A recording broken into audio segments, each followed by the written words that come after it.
सुवर्णपुर गाँव रे रामू नामक जड़े व्यक्ति रोला। से प्रत्येक दिन जंगल रे जाइकी बाउंश काटुला और ताको बिक्री करिकी ता परिवार को चलाउथिला।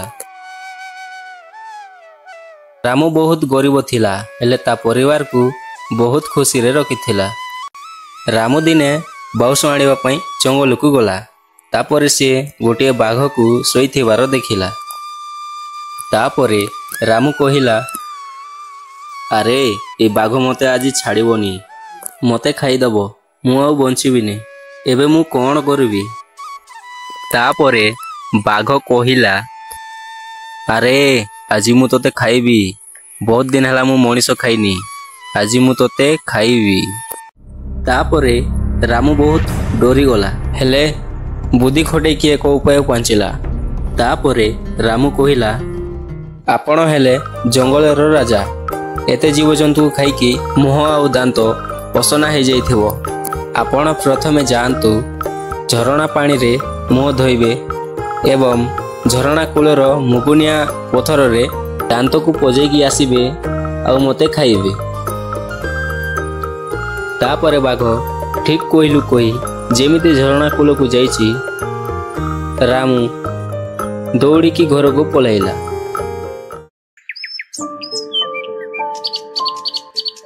गोटिए जंगल रे गोटिए पक्षी रोथिला, ता ना हैला टुनटुन। से प्रत्येक दिन जंगलर आंब बगीचा रे जाइकी मीठा मीठा आंब खाउथिला। आउ ता पेट भर्ती हो गला परे से घर को फेरी आसथिला। प्रत्येक दिन टुनटुन एमिति मीठा मीठा फल खाइकी ता घर को फेरी आसुथिला। दिने से आंब बगीचार मालिक लक्ष्य कला जे ता आंब गछर आंब धीरे धीरे कमिबाकू लागुछि। अरे हे मो आंब गछर आंब धीरे धीरे कमिबाकू लागिछि। किए से चोर प्रत्येक दिन मो आंब गछर आंब चोरी करुछि। आसु आज से चोर मु ताकू छाड़ीबिनी। ता पर दिन टुनटुन प्रत्येक दिन भली आज मध्य आंब खाइबाकू सेई बगीचा को गला। तापर से आंब गछर मालिक से आंब गछरे गोटिए जाल पकई देथिला। तापर से टुनटुन आंब गछरे जाइकी बसिबा मात्रके जाल रे जाइकी फसी गला। अरे अरे अरे जालो के कोठी अछो, मते बंचाओ, अरे मु जाल रे फसी जाइछि, के कोठी अछो, मते उद्धार करो। तापरे से पाख जंगलर आ गोटिए पक्षी टुनटुन रो चित्कार सुनिला।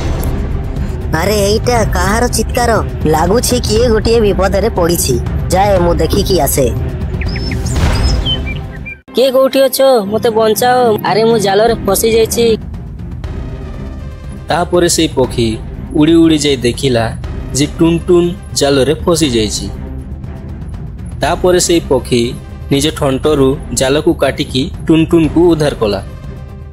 तापरे टुनटुन कहिला, बहुत बहुत धन्यवाद आपनकु, तमे जदि आज मते एई जालरू उद्धार न करिथांतो ताहेले एई आंब गछर मालिक मोर कोन जे अवस्था करिथांता। अरे नहीं नहीं, तमे सेमिति कहनी, एटा तमरो कर्तव्य। तमे भी जड़े पक्षी, मु भी जड़े पक्षी। जड़े पक्षी को जड़े पक्षी उद्धार कले एथिरे धन्यवाद कहबार कोनोसी आवश्यकता नाही। तापरे टुनटुन आ से पक्षी निज निजर घर को फेरी गले।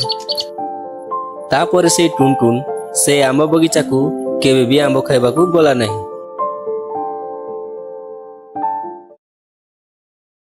मधुपुर गाँव रे चिंटू आर पिंटू दुई सांग रोथिले।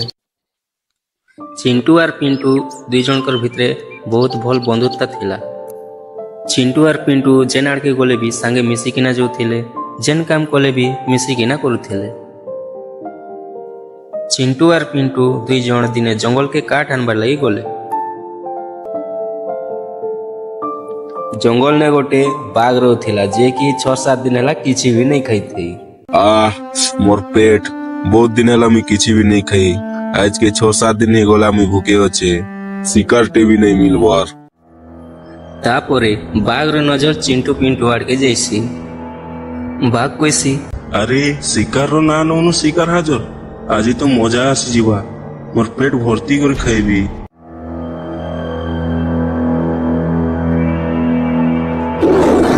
अरे चिंटू भाग रे, देख देख बाघ आछे, मोरे चल पोला पोला। अरे रही जाओ, मुझे आज तुम मन की खाइमी।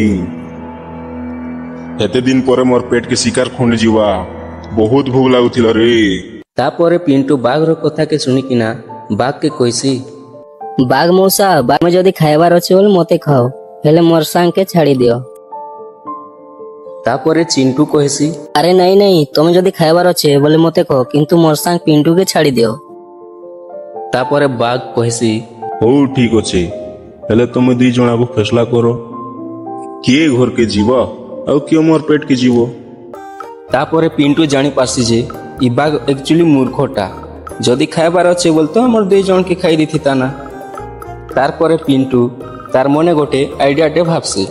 ତାପରେ ପିଣ୍ଟୁ କହିସି, ବାଘ ମଉସା, ତମେ ଗୋଟେ କାମ କର, ସେ ଗଛର ପଛ ଆଡେ ତମେ ଯାଇକିନା ଲୁଚି ଯାଅ, আর যার না ডাকবো সে তোমার পাকে আবা, হেতকি বেলে তাকে তুমি খাইদব। ତାପରେ ସେ ବାଘ ପିଣ୍ଟୁର କଥା ମାନିକିନା ଗଛ ପଚାଡ଼କେ ଯାଇସି। ଦୁଇଥର ଚିଣ୍ଟୁ ଚିଣ୍ଟୁ କହିଲା ବେଲକେ ଜୋରରେ ଦୌଡ଼ିକିନା ଘରକେ ପଳେଇ ଯାଇସନ୍। ତାପରେ ବାଘ ଆରେ କିଏ ବି ନାଇଁ ଆବାର ବୋଲିକିନା ପଚାଡ଼କେ ଦେଖିଲା ବେଲକେ ସେଠାନେ କିଏ ବି ନାଇଁ ଥାଉ ନା।